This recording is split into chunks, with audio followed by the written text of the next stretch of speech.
They're out now and the work is going. Actually, I was at the house this morning and had a good look at what is happening, and so I'm hopeful we'll have it remediated very, very soon and they can move back in and at least have a good life.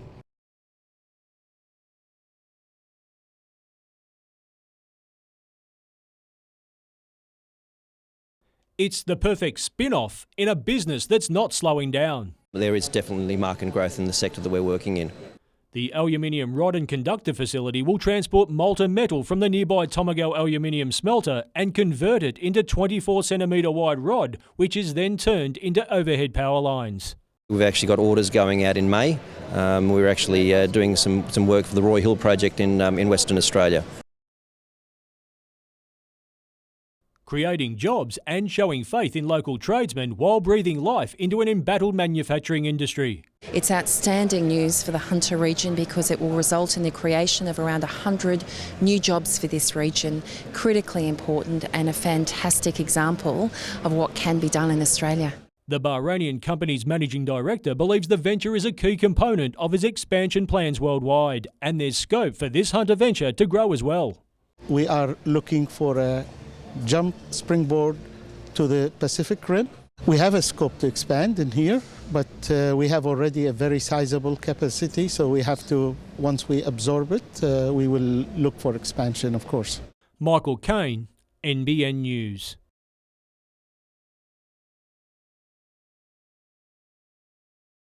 It's an area set to become a multi-million-dollar football training facility.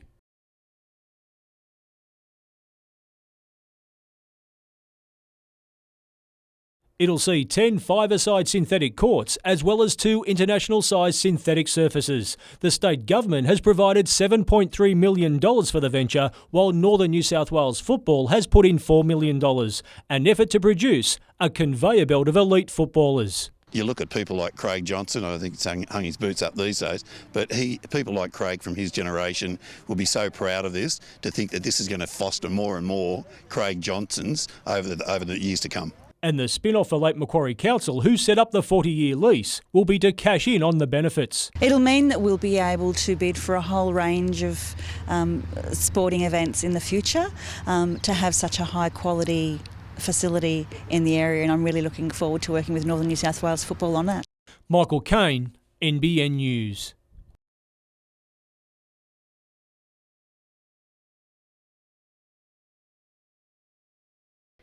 Running hand in hand with his son. It's something Joseph Tapis never thought he'd experience, let alone in Australia. This was little Charlie last year. Born with club feet, he'd spent his life hidden away in his family's hut in Vanuatu. But a collaboration between East Maitland Rotary, ROMAC and the John Hunter Children's Hospital changed that, allowing him to have procedures to flatten his feet. It makes me happy to look at him and tell the friends that he's good, he's walking. And all the families are very happy to see him too. It's opened up a whole new world for the once withdrawn Charlie. He's now at school and is loving finally being one of the boys. Now I feel like I'm a normal mum and I'm very happy mum. The family is back in Australia for a Rotary conference being held in Newcastle from tonight to raise awareness of how the organisation helps children from the Pacific receive medical treatment in Australia. Charlie's new cheeky nature, a testament to that work. Charlie is just so confident now. He came here last year being a child with no personality, sitting in a wheelchair, no interaction whatsoever, and now he's just so outgoing and just very intelligent. Emma Murphy, NBN News.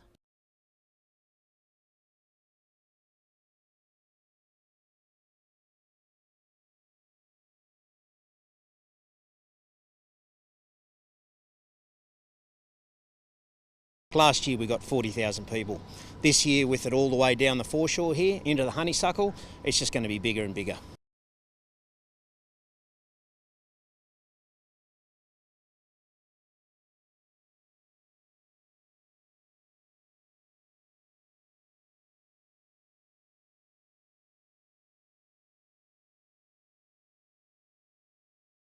No decision's been formally made on whether they'll sign him or not, but he's trained several sessions and done quite well in them, and he's hopeful of coming back with a contract in hand.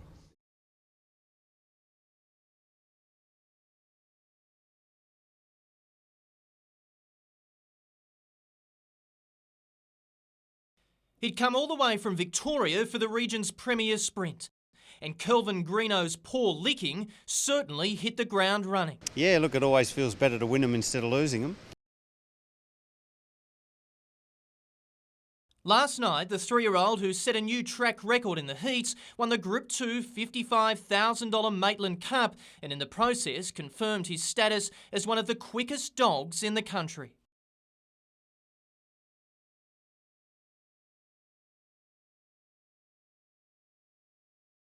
Very fast for about 450. Yeah, pretty hard to beat on that distance, and he proved that last night. Greeno will resist the temptation to contest the sport's pinnacle, the rich golden Easter egg in Sydney. Instead, he'll head back home for the Bendigo Cup, albeit with a little less luggage. The Gold Cup is missing. Send it back, yeah, please, and stop drinking beer out of it. But at least for now, there's plenty more to savour. Paul Licking heads home, having earned Greeno a first-class ticket, with his earnings now past $300,000. Hit and run, yeah. Take the money and run. Nat Wallace, NBN News.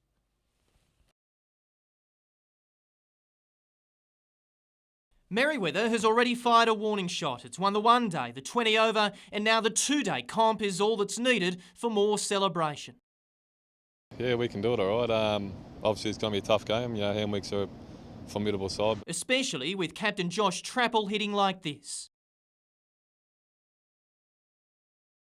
Hamwicks cruised through to the final with a 6-wicket win over Wallsend, and they've got even more reason to want this one, with club stalwart Kirk Mallard set to call it quits. So we want to finish with a high and send him out. We've got the SCG Cup, so now another one. This one could also be special for Merriweather. Star all-rounder Sam Gilmore will play, despite losing his brother Clint to a brain tumour at the age of 32 this week. We'd love to do that and give them some joy in what's been a really difficult week. So yeah, we'll be doing our best for sure in that regard. While Merriweather has won the 2-dayer for the past 2 years, for Hamilton it's been a 7-year drought. Organisers hoping the weather plays nice ahead of what should be a cliffhanger. It's well covered. We have the big covers out. It's a good drying ground, so a little bit more rain's not the end of the world, but hopefully not too much. The action starts at 10:30 tomorrow. We're 2 from 2 this year against Merriweather. So obviously we go in with a confidence. Just get ready to play, boys. Yeah, we're going to be up for it. Nat Wallace, NBN News.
It's almost as if Tim Owen, Jeff McCloy and Ken Goldthorpe are setting up the art gallery to fail. It's absolute rubbish. There is a process that is going through here, and the council will move that process forward on the context of what they have seen internally in the council.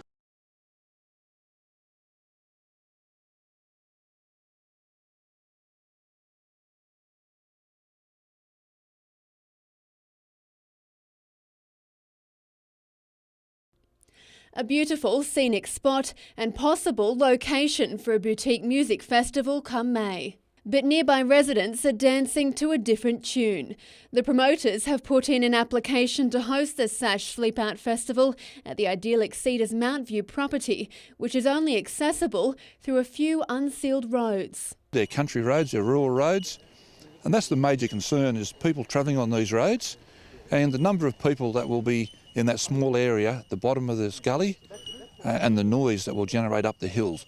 There's also concern for those living nearby. What happens to them in this rural area?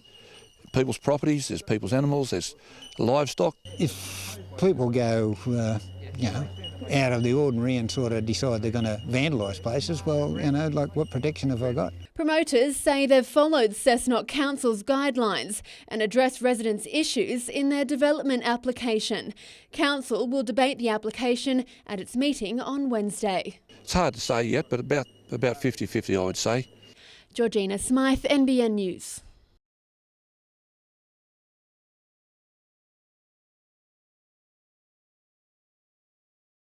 Juan Marnie has poured his passion into pages. I just find it an amazing and horrendous period of time. The Digger's View is a book that this police officer produced in conjunction with Kent Road Digital, showcasing scenes of World War I. All images in the book have been painstakingly colorised to accurately portray what the Diggers' world was like and how they saw themselves.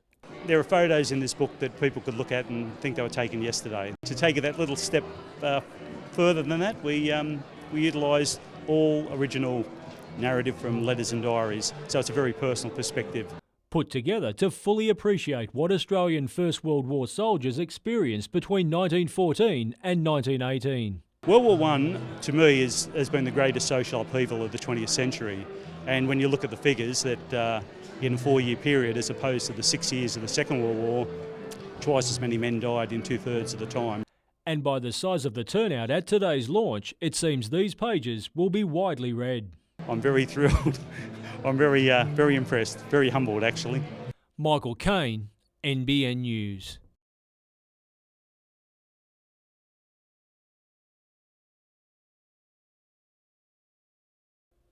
You'd be forgiven for thinking you'd taken a step back in time.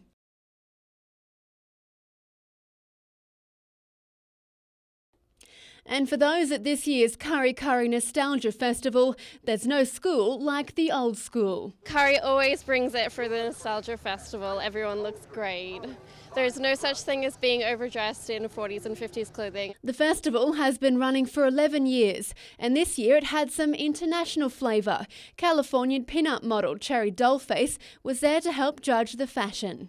It's amazing. It's so fun to see how different the style is here from America. Lots of big skirts. You don't see that as much in America. Lots of girls wear mostly like true vintage in America. So it's kind of fun. It's like everybody's like a bunch of cupcakes. But there was plenty of eye candy for car lovers as well. Even Herbie paid a visit. I'd heard about it through other people with older cars and stuff like that, and I heard that it was 50, so I had to show up. 50s, 60s sort of thing. So I brought Herbie along. For others, the day was a nice trip down memory lane. Memories, yeah, for sure. Georgina Smythe, NBN News.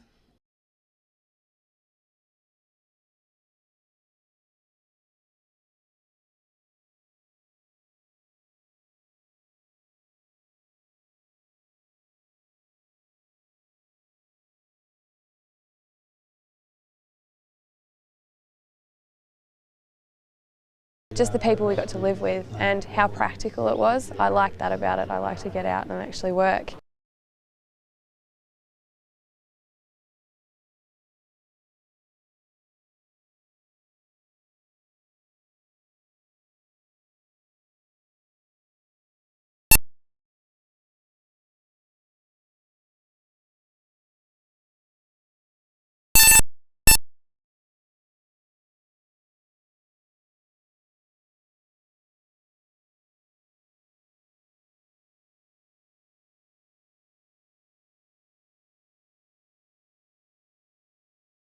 After a second operation yesterday, there's still no improvement in Alex McKinnon's condition. He remains critical but stable. Club doctor Peter McGeoch, who initially assisted McKinnon from the field and stayed with him, will return for the game against the Sharks. Former player turned Knights welfare officer Anthony Quinn travelled to Melbourne today in his place to assist the family. The Knights are mindful that emotion could win or lose tomorrow's game.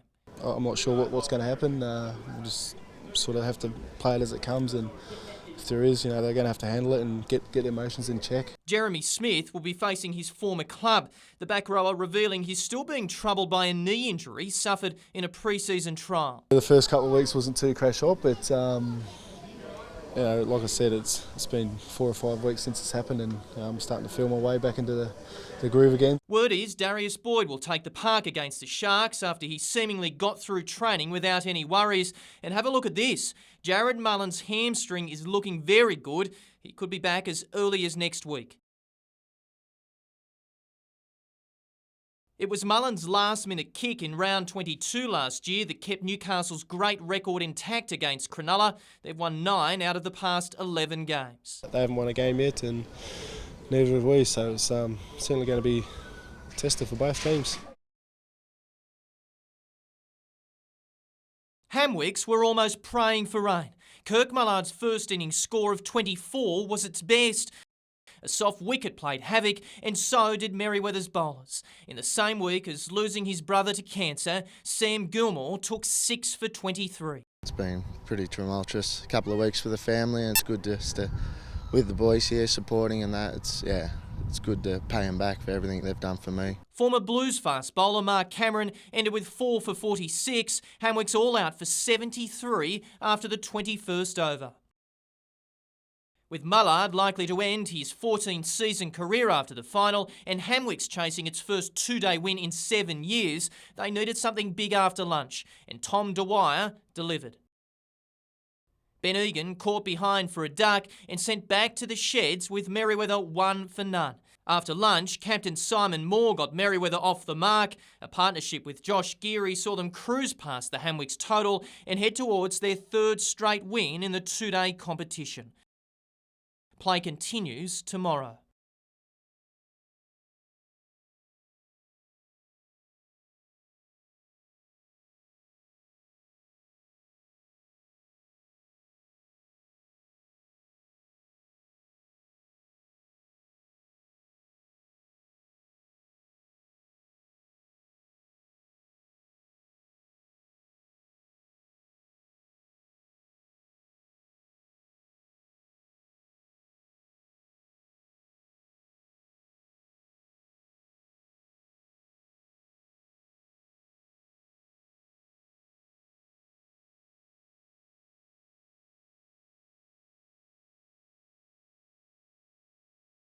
People like to get out, and boot camps are an in thing at the moment, so get down, have some fun, and obviously for the good cause.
It's the seemingly harmless plant causing a whole lot of trouble on Poolbar Island. It's called lantana and it blocks the sunlight from native plants. It's an invasive weed found on Poolbar Island. It competes with native plants.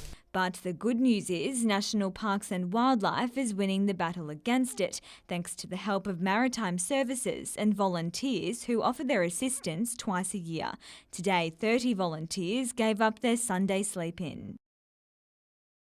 Increases biodiversity, obviously, and allows the native plants to come to actually give them a chance to rejuvenate and come through.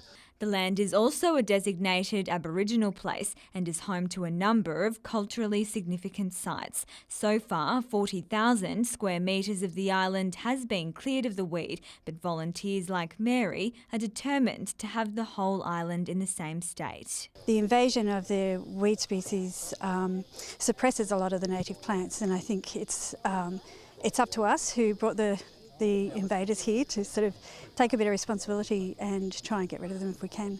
Vivian von Drainen, NBN News.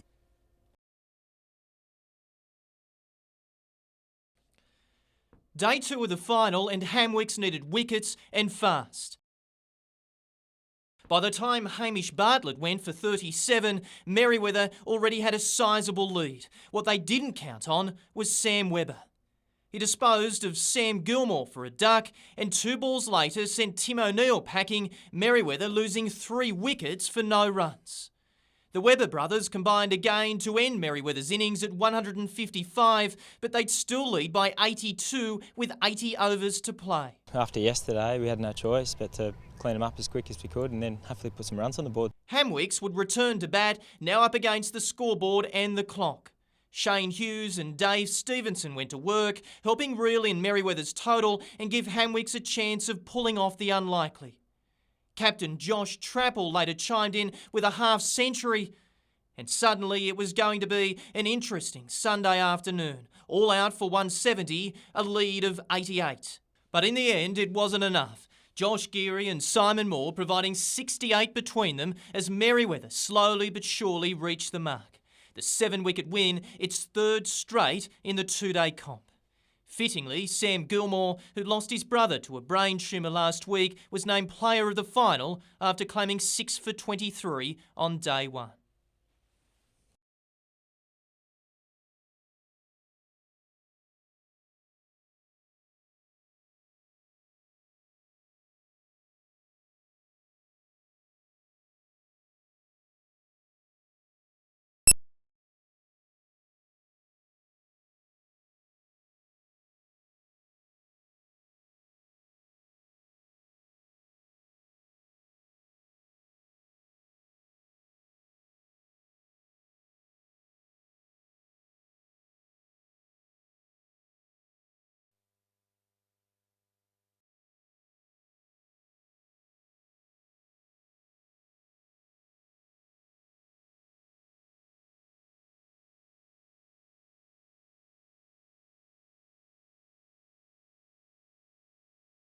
The truck has ended up skewing across both westbound lanes, and 4 vehicles after the truck lost control have collided with the truck.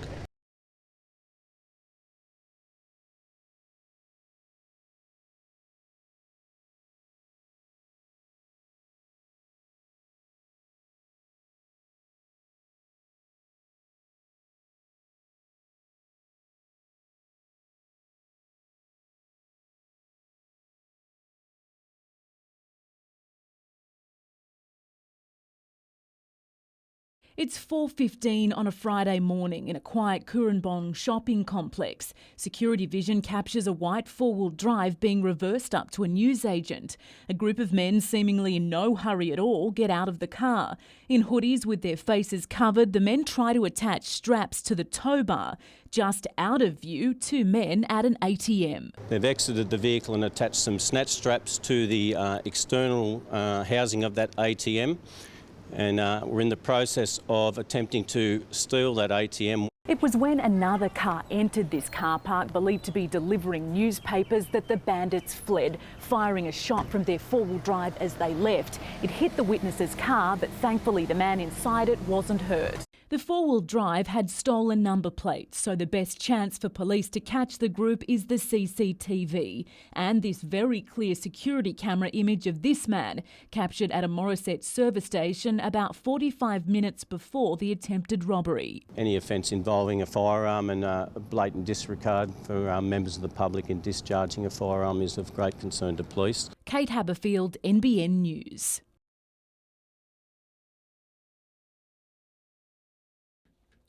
In February, Daniel Garland's property near Moonan Flat looked like this. He was hand-feeding stock and just weeks away from carting in water for domestic use. Even parts of the Hunter River were completely dry.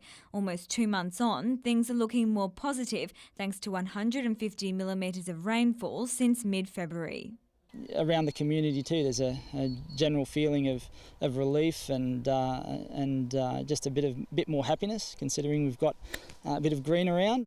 It's certainly not enough to break one of the worst dry spells in recent times, but it means the situation is no longer dire.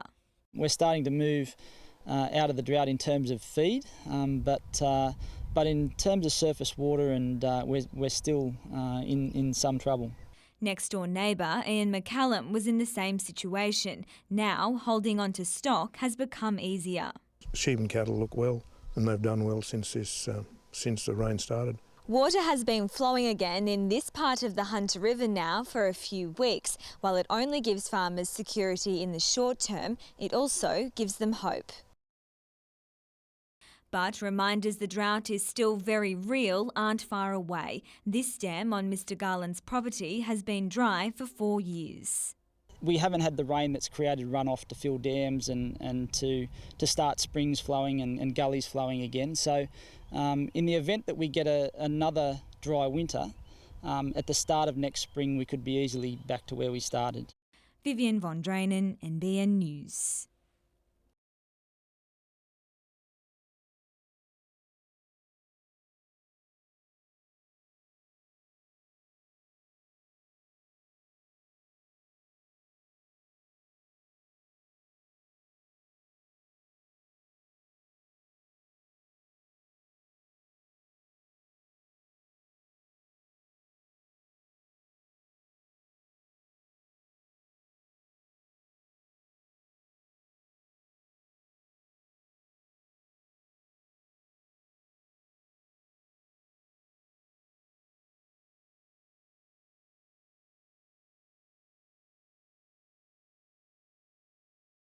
In the lead up to the budget, this is about the people of our local communities getting together and saying this is a relatively small amount of money in the grand scheme of things. Restore it, because this is what our local communities need.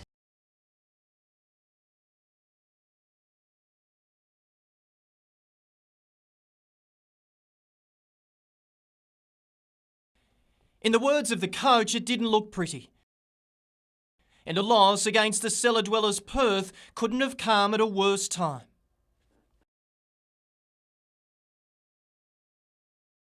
That's the beauty of football, I guess. Some days it goes your way and other days it doesn't. For most of the game, though, it looked as though the Jets would put their horror run in the West to bed. Taggart's breakthrough put them on the board and put the 19-year-old 3 goals clear in the race for the Golden Boots. We don't want to put all the pressure on the young kid, but he can hopefully add a few more before the season ends and make sure he gets it, but also give us a glimmer of hope that we can still make that top 6. Those final hopes took a turn 7 minutes from full time. And a team which hasn't won in 10 previous games, but with nothing to lose, wasn't done there.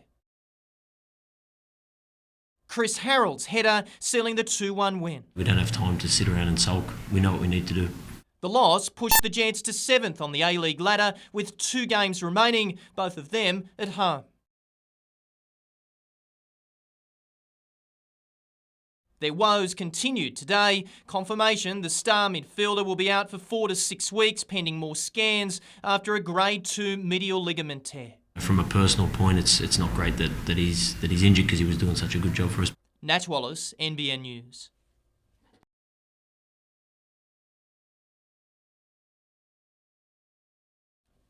Yesterday, they finished off Hamwicks. The victory even sweeter, given it sealed a clean sweep. We had a big night and just enjoying the celebrations today. This year, Merewether won the 2020 one-day and now the duel in the local cricket crown the two-day for a third year running.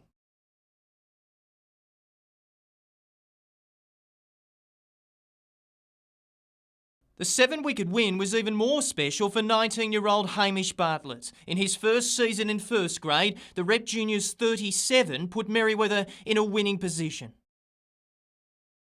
The next goal is probably playing Newcastle rep side or something like that, yeah. Or even follow in the footsteps of teammate and former Blues quick Mark Cameron, who claimed 7 of the 10 wickets in the second innings. Mate, he's class. Sometimes he's too good. And he's just showed yesterday how well he is, how good of a player he is. But there were no surprises with the player of the final, Sam Gilmore, the son of Australian Test player Gary, who lost his 32-year-old brother to a brain tumour last week. Even him getting 5 for in the first innings, he had tears in his eyes, and I'm sure his brother was looking down, very proud of him. You can't take anything away from Sammy and Scud the way they bowled. They bowled superbly. We'll just come back and do the same things we did this season. Nothing will change for us. So yeah, keep fighting. As will Merewether, maybe minus Dan Morton. That's if they survive today. We'll try and make it 4, I guess. Nat Wallace, NBN News.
Getting to school can be hard enough for kids without having to cross a busy road without a pedestrian crossing. This is what faces students every day at Charlestown East Public School, and they've taken the situation into their own hands. Hi, I'm Sunny Bootland. And I'm Zane Walker. And we're reporting from Charlestown East Public School on the need for a crossing at our school. Drop-offs and pick-ups can be a dangerous time at our school, with many students having no choice but to cross the road without a safe passage. And I'm here at the gate letting people across. Mostly the children get on the bus just here, but I do see a lot of children crossing the road, and it sometimes can be a concern. Lake Macquarie City Council has considered putting in a crossing in the past, but it decided there wasn't enough traffic. They count the traffic going by at any particular time, and I know a few years ago they did a count here and it just wasn't enough to put a crossing in. For our P&C, the dangers of Buller Road have been an issue for years. Child safety is something that parents are very passionate about, and we often see kids running across the road, desperate to get into school. For many of our younger students, crossing the road poses even more dangers. For kindergartens, it will make them easier because they're not that road safe. Our before and after school care service means that many of the students are leaving the ground at staggered times, creating an extended period of activity around the school. Every afternoon I see that, parents calling their kids to cross the road. Most students are aware of the dangers of the road, and unfortunately many have witnessed close calls. I believe you've seen a close call out on Buller Street. Yeah, it was a fair while ago, but a student was riding his bike and around the corner a car just came flying and almost had a near miss, and he almost was got very injured. In the meantime, our school is getting a drop-off zone, which should improve road safety. And that might help a little bit of the problem here in the meantime, even if we don't get a crossing in the short term. Hi, I'm Zane Walker. And I'm Sunny Bootland. And we're reporting for NBN News Junior Journos.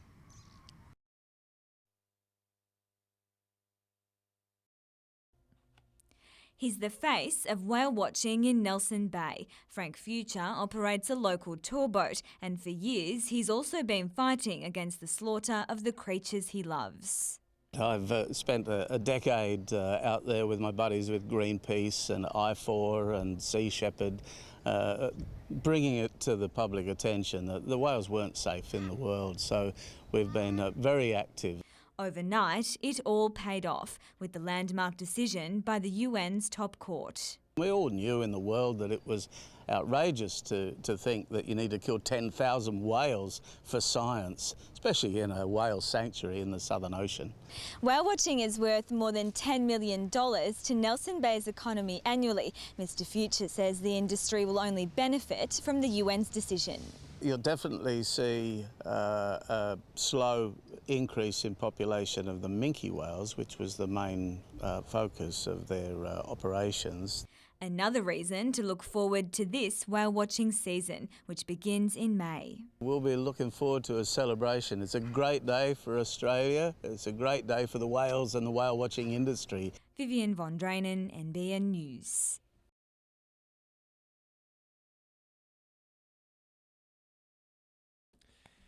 There was no comment from the Knights today, no comment from Hunter Sports Group, and no comment from the Knights Members Board either. All have been gagged by the NRL, which now holds all the cards in the fight for the ownership of the Knights. Without its intervention, the cash-poor Nathan Tinkler would no longer have his beloved club.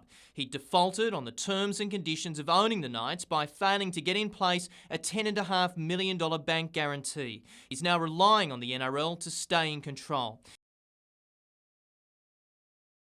The NRL says it will be business as usual for the Newcastle Knights and that this will give all parties a chance to explore options which are in the club's long-term interests. It's believed West Leagues could play a greater role in the Knights than it currently does. What does all this mean for the Tinkler-owned Jets? Given the interest in other A-League clubs from overseas, they could be one of his best assets.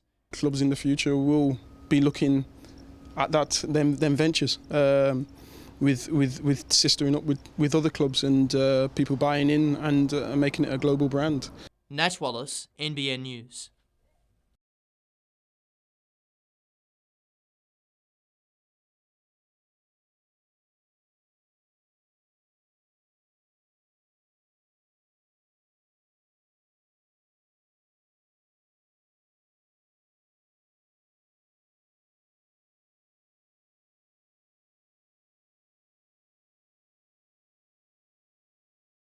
Our research indicates that services across the Tasman to New Zealand are the most popular and could be the most sustainable from our region. So they're certainly the numbers that we're pushing with all of the airlines that operate services currently from the east coast of Australia.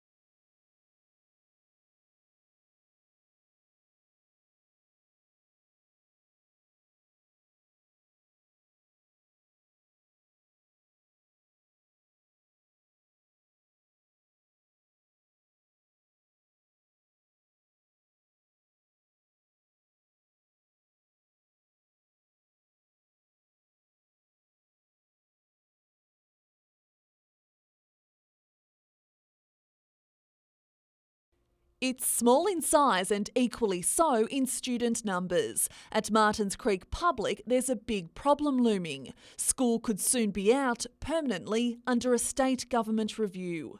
In my view, I think it's a predetermined decision that they've already made up their mind, that the minister's made up their mind to close these schools. And that's it. We're just going through the motions now.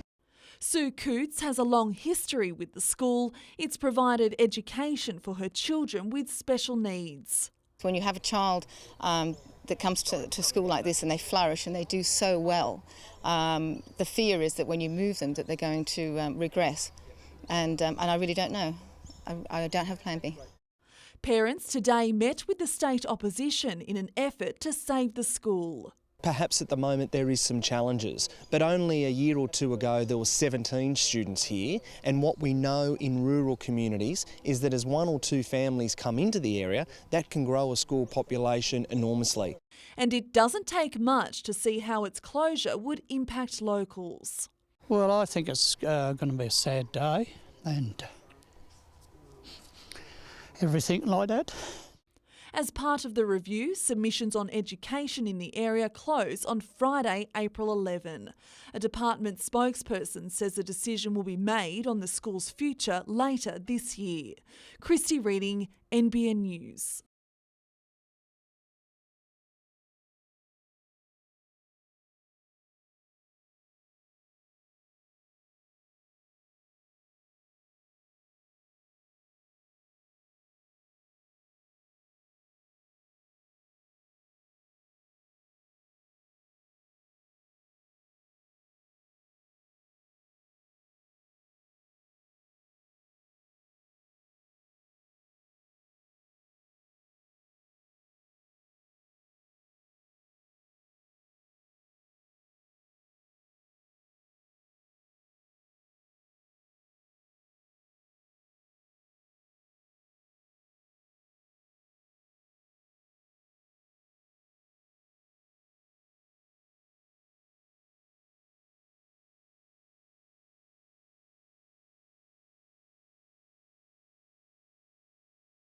We've been there before, but we'll be nervous for sure, yeah.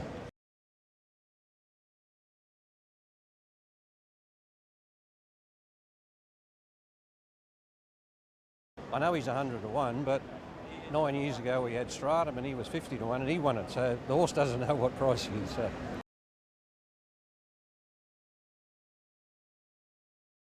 The heartbreak of a Caldwell Cup defeat isn't enough to spur Dan Beckett to stay on. No, that's it for me. You know, I've given 2 years and thoroughly enjoyed it. After steering Newcastle to the trophy last year, he believes the time is right. You know, the Newcastle players need to keep evolving, and I think that means, you know, new coaching and new methods. It was a tough weekend for Newcastle all round. It limped into the final on tries after a 25-all draw with Central North in the semis. The defending champions were then given a rugby lesson in the decider. We knew going into the game that there was areas where we were going to struggle. You know, we lost our 2 line-out jumpers on the Saturday, and you know, so we knew that we were disrupted. Central West's 22-point win ended Newcastle's 6-year stranglehold on the trophy. Very disappointing, you know, to give up the Caldwell Cup. Yeah, I know all the boys were shattered, but we know that we were outplayed. You know, Central West were an outstanding team. Beckett argues the challenge of preparing a representative side is being made all the more difficult by clubs hesitant to release players. He says it's something which needs to be looked at. The games over the weekend showed that, you know, country rugby is very healthy, and it's probably a bit of a wake-up call for Newcastle. Michael Kane, NBN News.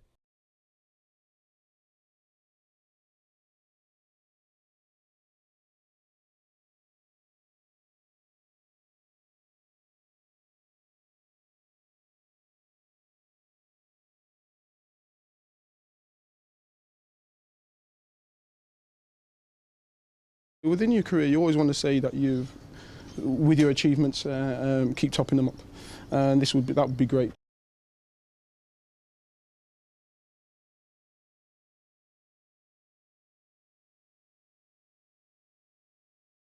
It was a time before a new era of professionalism changed Australia's footballing landscape. All in all, just good memories. The Newcastle Breakers were the round ball code's flagship in the Hunter in the 1990s, a period when players had to juggle more than just a football. I'd come to work and then go to Breakers Stadium at Birmingham Gardens and play the game and back up for work the next day. Despite the financial constraints of the club at the time, the players backed up week after week, often waging a David and Goliath style battle. Yeah, Lee Sterry used to call us the Volkswagens of the National League. We go up against the Silvertails from Sydney and the Marconis of the world, South Melbournes, and often we come out on top. This weekend, we'll see old teammates reunite and reminisce about a club they wore their hearts on their sleeve for. Current Newcastle Jets coach Clayton Zane was also part of the era and credits the Breakers for his career progression. We were playing in the top tier, and we always made sure that we had a bit of fightness and a little bit of mongrel. And I look back, it's a big part of the learning curve that I had as a player. The reunion will commence at the Duke Hotel at New Lambton from 12:30 this Saturday, and tickets are still available through the Men of Football Group. Michael Kane, NBN News.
A shiny new sign and a $20 million promise, but according to opposition leader John Robertson, that's the extent of the Coalition's delivery of the new Maitland Hospital after 3 years in power. There are no timelines for when this hospital will start work, when it will be completed, when patients will come in. He says the existing hospital is stretched to breaking point, unable to cope with the region's growth and needs. We're seeing waiting times for elective surgery blowing out, waiting times getting worse, staff put under more pressure, and hospitals like Maitland are compromising patient health care. Mr Robertson also claims the O'Farrell government is also cutting $61 million from Hunter New England Health's budget over the next 2 years. However, Liberal member for Maitland, Robin Parker, today issued a statement saying the new hospital is well ahead of schedule, with a site at Metford selected, the announcement of clinical services planning and the master planning process now underway. While the opposition leader today would not or could not reveal Labor's own plans for the new hospital, Mr Robertson did make this promise. I can assure you, before the next election, people will know exactly what our stance is within the health system and on Maitland Hospital. Madeline McKell, NBN News.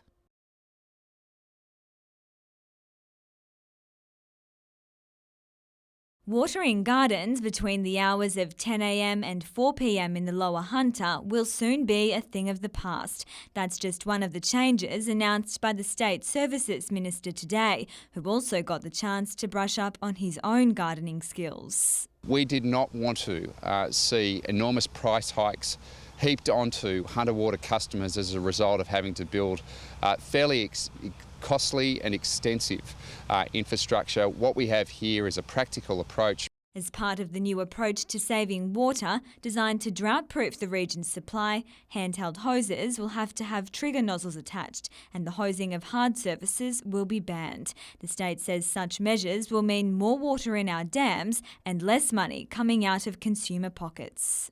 The changes will come into effect on July 1 and apply to the entire community. And if you don't play by the rules, individuals can expect fines of $220 and for businesses $550. As for how the changes will be policed, there won't be people on the ground. We don't anticipate large amounts of manpower, but we have a small number of resources, and we think, frankly, based on a strong education program, that's all we'll need. The Lower Hunter's population is tipped to increase by 20% over the next 20 years. This plan is designed to meet that demand. We did model thousands of scenarios of possible drought futures to make sure that we could survive those worst droughts. And we will adapt this plan as it needs to be adapted into the future. Vivian von Drainen, NBN News.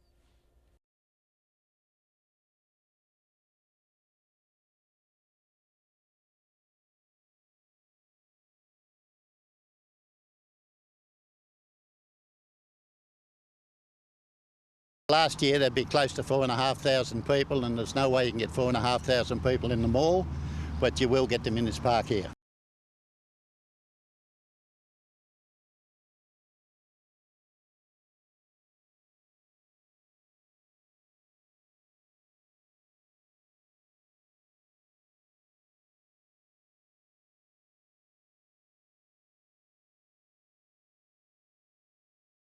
I think the city of the 21st century is going to be a city in which education and learning, research, technology, the arts are going to be increasingly important, and the university plays a very large role in them.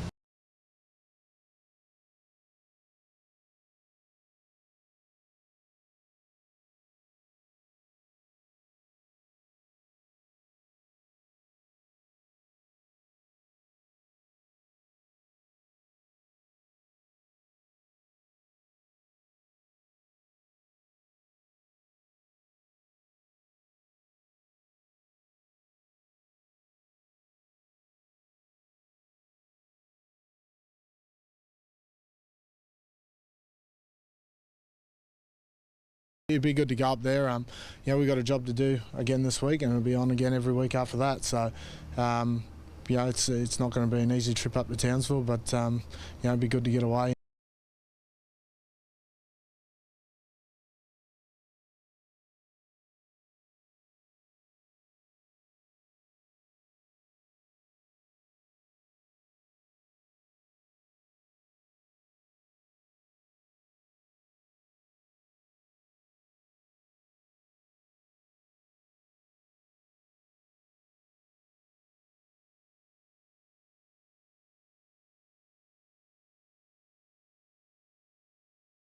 Yeah, we always want to finish as high as we can, but he's got us playing a really good style of football as well, and that's really important. Keeping the ball possession-based styles. So, nothing but top two for us.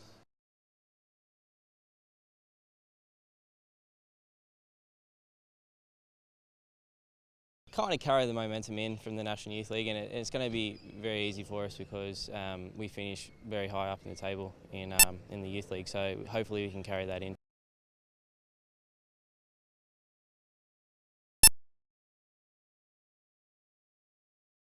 Modoc's at long odds, but Newcastle's leading trainer believes his star 2-year-old will give plenty of slip in the slipper. He's always showed that something all the way through, and all his runs have been good, and he's worthy of the chance. After John Hawkshope London Lolly pulled out of the $3.5 million race, Modoc was given the final spot in the 16-horse field. But like most races, drawing the desired barrier can make all the difference. Number 3.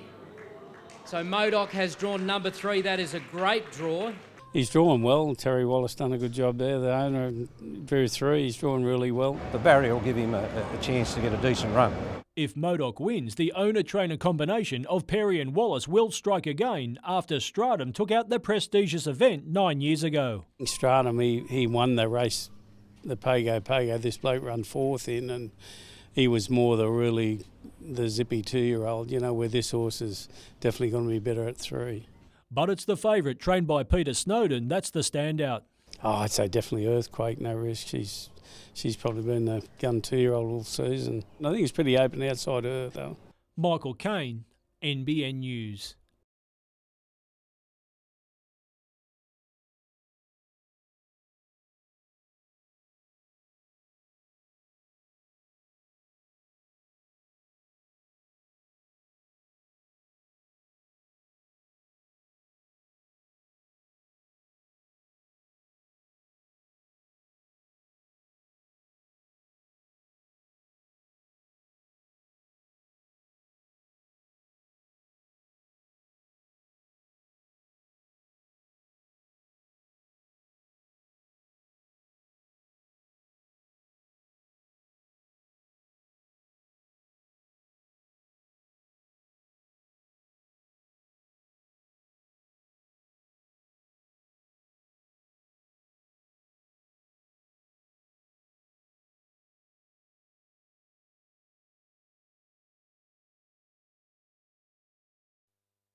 400 Forjax workers downed tools in the hope the federal opposition leader would offer them a glimmer of job security. We've got a situation where we've got a valley of death coming upon us in 2015. There's 900 jobs here at Forjax at risk. Bill Shorten called on the government to bring forward defence contracts into the May budget and assure workers those contracts would be awarded to Australian companies. With a stroke of the pen, with a tap of the keyboard, the Abbott government can remove the cloud of job insecurity over thousands of highly skilled, highly important defence industry workers. However, Patterson Liberal MP Bob Baldwin has put responsibility back on Labor, saying we are suffering the effects of Labor's $30 billion cutback to the defence budget that was largely for procurement, the exact sort of projects Bill Shorten is demanding the Abbott government go ahead with now, and adding Bill Shorten is into the headlines more than the heavy lifting. Mr Shorten brushed aside suggestions the government inherited the problem from Labor. How much longer does the Abbott Liberal government going to spend blaming Labor for the decisions that this government can make? Madeline McKell, NBN News.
Kicking off an initiative that's set to provide pathways separate from the footy field. The Knights, together with the Hunter TAFE, today launched a high-performance sporting hub. The concept where the players can train and do their physical output here, but at the same time combine it with study.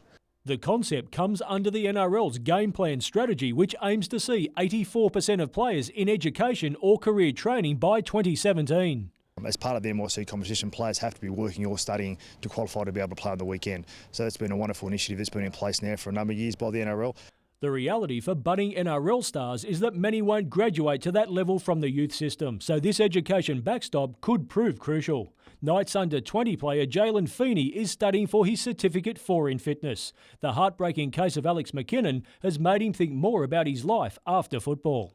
You never know how much time you've got in the game, so for us to put these, stepping stones in, just in case that day does come, we could fall back on something as well as, a degree or, qualification. And while the theory side is up and running, some of the sporting facilities still need some attention. This is, a well-used sporting facility here. The standard's not quite at what we need for the Knights to be training on, so we're going to do a bit more work to get that up to that standard. Michael Kane, NBN News.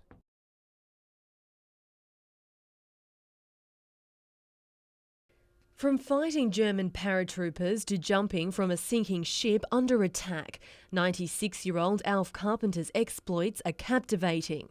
But despite surviving the horrors of war, telling his story to this group of students today brought on the nerves. I was apprehensive, but since I've got here, I feel wonderful.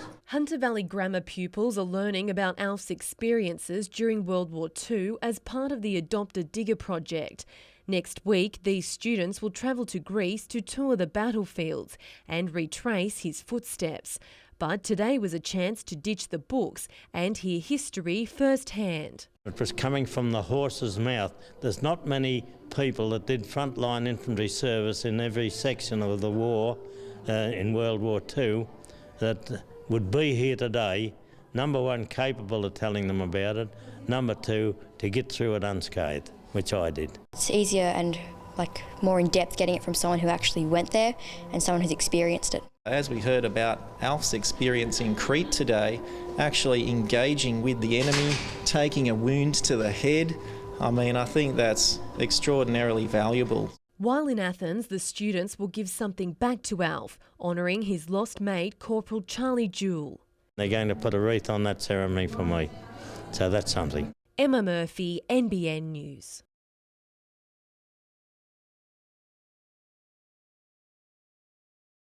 The Hawks had their wings clipped in 2013, but their appetite for success hasn't diminished. I think once you win, it's sort of like you win a world championship if you're a surfer, and every year after that, if you don't win one, it's sort of like a poor year.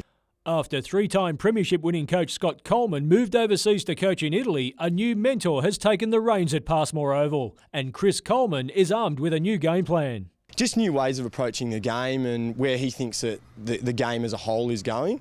And I'm pretty excited about, I know the boys are really excited about seeing how our processes work when it comes, pressure time.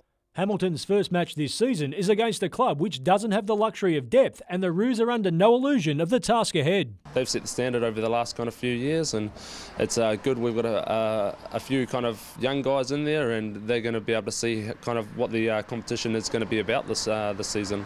Lake Macquarie will look to its influx of imports while relying on its traditional playing style through its forwards. They always seem to have a big, strong forward pack that roll forward, put you under plenty of pressure, and so it'll be a good test for us.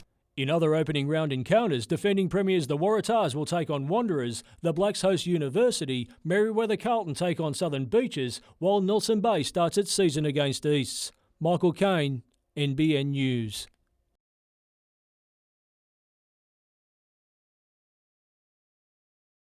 After being the Hunters last season, the Blues have become the Hunted. To cope, they've set the bar even higher.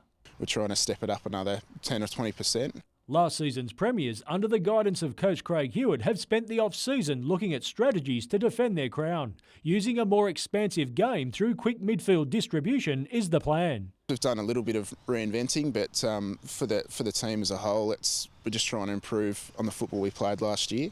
This weekend, Newcastle City will meet Terrigal Avoca in a grand final rematch. The Panthers have retained the core of the side, which went down in the decider, and are planning on muscling up in defence to inflict payback on their city rivals. Our backline over the last 3 years, we've probably had the best backline in the comp, so they know what they've got to do. They're very good at what they've got to do, so we're just trying to shut them down all over the field. While the Premiers are looking to contain the Panthers' big full forward. If we can contain him, it's one step.